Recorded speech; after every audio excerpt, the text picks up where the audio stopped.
Aloha guys, this is Joyce from Joyce Scrappin' 2, and today I'm going to be coloring this Minako by Sister Stamp.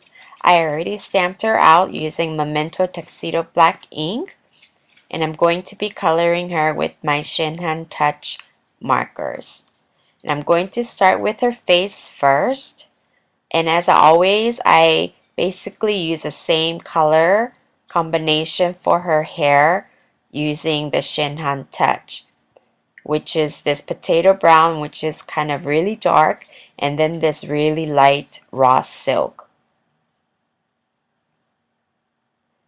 So here I'm doing the tip to tip method to achieve that medium tone. And I want under her hair and by her hair to be a little bit darker than her face for the shadows.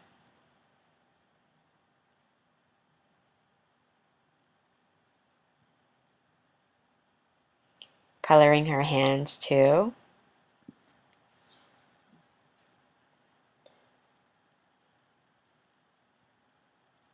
Try to even out the skin tone.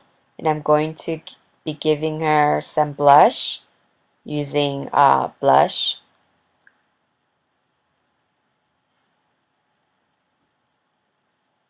And next I'm going to be working on her hair. And for her hair, I'm going to color it black. And when I color black hair, I like to give a blue undertone. So here I'm going to color the entire hair using this blue. First, I started to do the flicking motion. Normally, I leave a little bit of area in the center, but this time I kind of cover the whole thing. And for her hair, for her black hair, normally I use the cool grays, but today I'm going to be using the warm grays. So I'm going to use W9, W7, and W5, and also black. So I like to go in with my darkest first, which is W9, and then go with W7, and this is W5. And here I'm doing some flicking motions to give her some hair strokes. Here again, I'm going in with the W9. Doing the flicking motion. Being careful not to touch her face.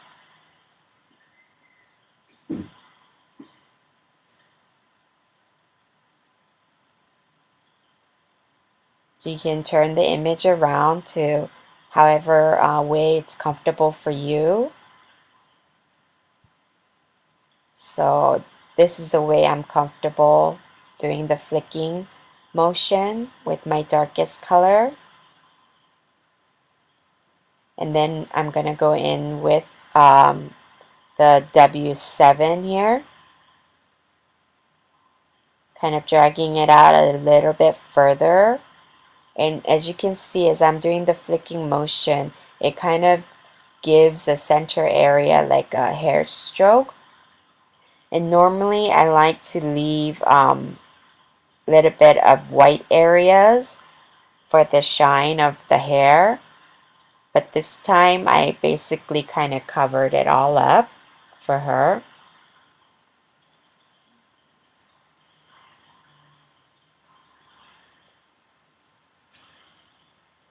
And lastly, I'm gonna go in with black to really darken up some areas.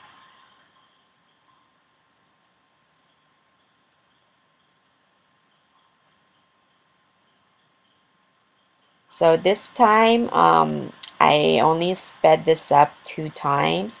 Normally, I speed it up 8 times to 4 times. It really depends on how long it takes me to color an image. But because this was a simple image, I only fast forwarded it 2 times. Let me know if you guys like that.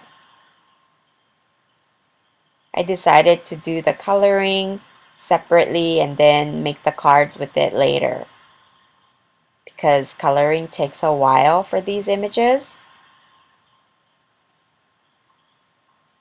So I'm going back and forth with those colors to achieve the color that I want. And for here, I'm also using W9 and W7. And then I'm going to also use a little bit of black too.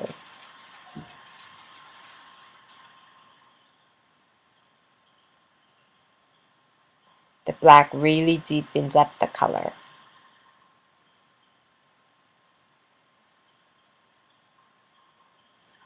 And then my camera runs out of battery, so I charge it and then I come back. You'll see like when I start doing the dress.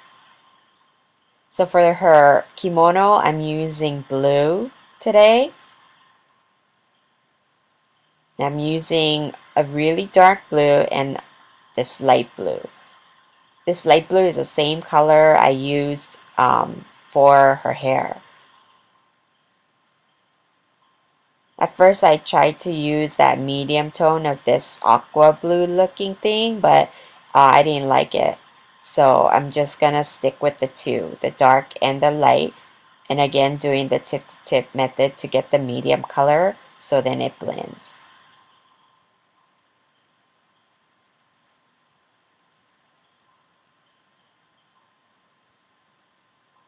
Okay, so this is when the camera died.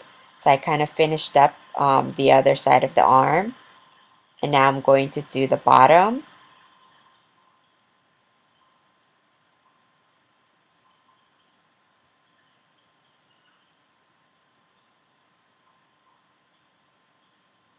I like my kimonos are really dark and bright.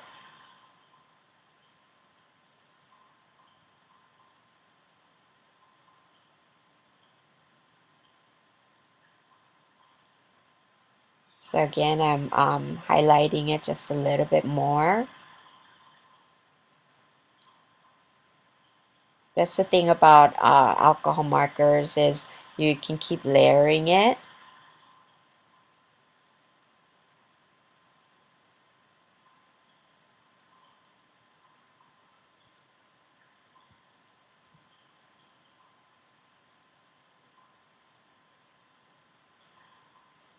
So for her flower on her hair, I'm using the same color as her kimono. That looks like a cherry blossom. Really pretty. Again, I'm leaving a little bit of highlight in the center of the flower. I mean, towards the leaves. And then I'm going to be coloring her feet area with basically black and warm gray. And I put some red dots in the flower.